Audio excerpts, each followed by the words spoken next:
Hey everyone, you're listening to Ankur Warikoo on Woice with Warikoo. On this podcast, I talk to you about entrepreneurship, how to grow in life, manage personal finances, handle failures, and a lot more things that just come to my mind. The episode begins.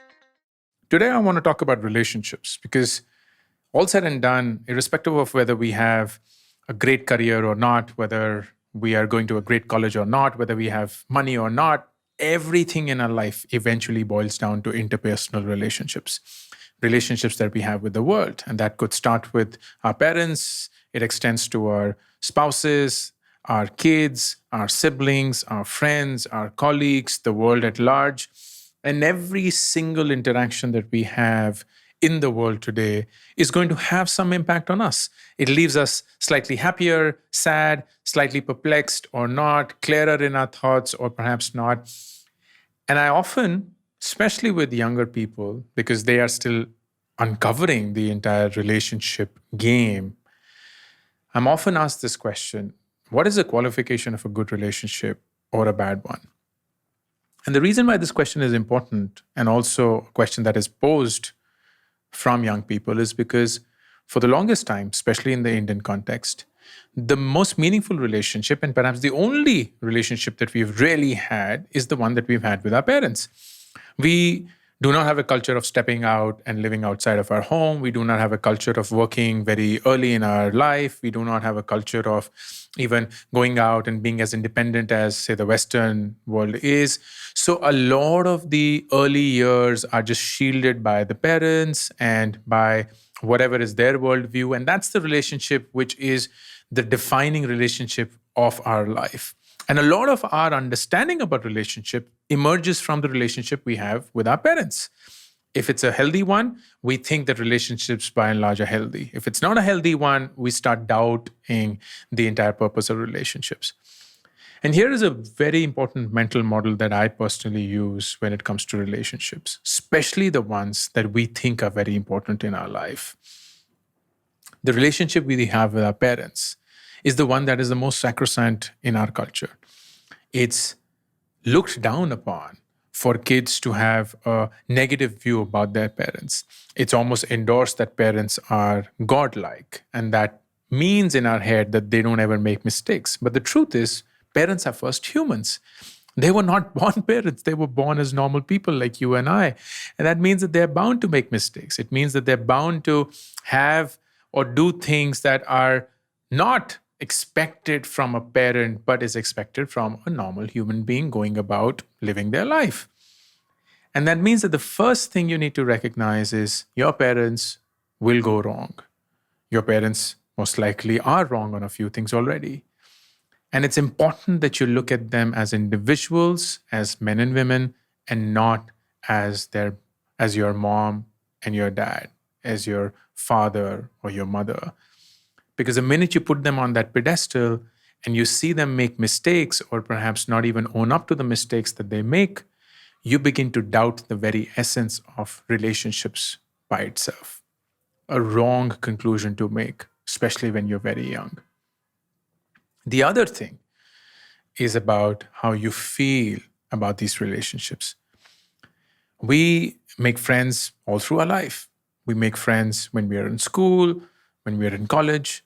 And the world tells us that the friendships we make very early on in life are friendships for life. And I see so many people clinging on to those friendships, to those relationships, even though they have stopped making sense. That friendship is no longer helping. It could even be harming. And yet in our head, we don't want to let go of that because of the illusion that we have created in our head that these friendships are never to be broken. And that is the essence of any relationship evaluation. The first thing is, have you grown apart? Not because it was a choice, but because you were just growing at very different growth rates. Both of you started at the same time. Both of you, let's say, met in class 5 or perhaps first year of college, and you were somewhat similar. But then after that, you just began to take different trajectories, and that meant different growth rates. You perhaps grew faster than them, or they perhaps grew faster than you. And at some point of time, if you find yourself far ahead, what will begin to happen is that you will look down upon that relationship because it's not yielding anything that you feel is helping you in your life, or perhaps even helping the relationship. How many of you here are friends with people who you don't have anything to talk about, but you're just friends because you were friends with them early on in life? You really have nothing to talk about. Even if you end up talking about something, it's mostly about things that don't excite you, that don't enamor you, that you find no interest in. And you just keep asking yourself this question: why are they still talking about these things that are so long gone? And you have somehow moved on in life and have gone beyond these things.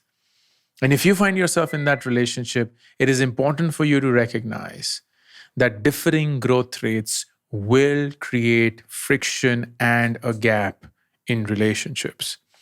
And at that point of time, you have two choices, my friend. Choice one is to wait. You wait because you know that the other person is slower than you, so you wait for them to catch up. But that also means that you have to slow down. Or the other choice you make is that you consciously let go. Let go not because they are bad people or you've become a bad person. Let go because it doesn't make sense anymore. Let go because you being in that relationship is going to harm it even further, create a far bigger rift and gap and distance than you trying to stick around with it. And then the second evaluation is around energy. You're in a relationship. It could be an intimate one. It could be a professional one. It could be one that you have with your own parents, with your own siblings, relationships that you haven't chosen for yourself. And what you find consistently is that at the end of every conversation, you're drained out of energy. It's not that you are left with energy that gets you on a certain high, that you're happy about things. It almost sucks you out of energy. It draws the last drop of energy that you had within, and you just feel completely drained, almost feeling shitty about yourself. And that's because the relationship has gotten to that point. And these are very strong times. These are very, very strong signs, because if you're in a relationship that sucks you out of energy, then you are most likely in the wrong relationship. And I have found myself time and again realizing this the hard way. I've been in relationships where I thought that I had to be in them. It was because I thought I had to help that person. It was because I thought that I was getting something out of that. It was because I thought that both of us were growing. I thought it was a great way to form a bond, to form some relationship that helps both of us in our times of distress. But what eventually ended up happening is that every such interaction, every such conversation, every such moment, I was just left out of energy. I didn't have energy, and I continued to say, oh my God, here's what's happening. I'm bringing myself to this conversation with all the energy that I can gather, and at the end of that conversation, I'm left with nothing. And if I continue to do that, it's telling me something that I ought to face. And the truth is, this relationship has turned toxic. It's turned toxic because it either makes me feel bad about myself, it makes me feel like I'm not good enough, it makes me feel that I'm inadequate, it makes me feel like I'm not doing enough, it makes me feel responsible for the happiness of the other person. And all of these are signs that you will have to dispense energy from your side. Continue to give, and never receive. And if you are in either of these two relationships, one where you find yourself at a gap, and that gap is only widening, it's not lessening, and two, you find yourself in a relationship where you're constantly drained out of energy, you have, my friend, a yardstick to measure the quality of that relationship. And in both these cases, the quality is poor. It is poor. And at that point of time, the choice is completely yours. As hard as that choice is, even if it's your parents, you have a choice to move out. Even if it's your siblings, you have a choice to disconnect, disengage, not with the sense of giving up on that relationship, but at least being at an arm's distance where you don't run into each other because the other person is not helping or you're not helping them either. If it's a professional relationship, a friend, something that is a loving relationship, you still have a choice at your end to let go. And I would want you to exercise that choice. Be an adult about it. Don't think that relationships cannot be changed. Don't think that relationships cannot be ended. The most important relationship that you have is the one with yourself. And if you are honest in that relationship, every other relationship will only be better, meaningful, and fulfilling. All the best. Thank you for listening to this episode of Voice with Warikoo. To be notified of upcoming episodes, be sure to subscribe and follow the show on this app right now. Also, don't forget to rate and review the show because that just feels nice.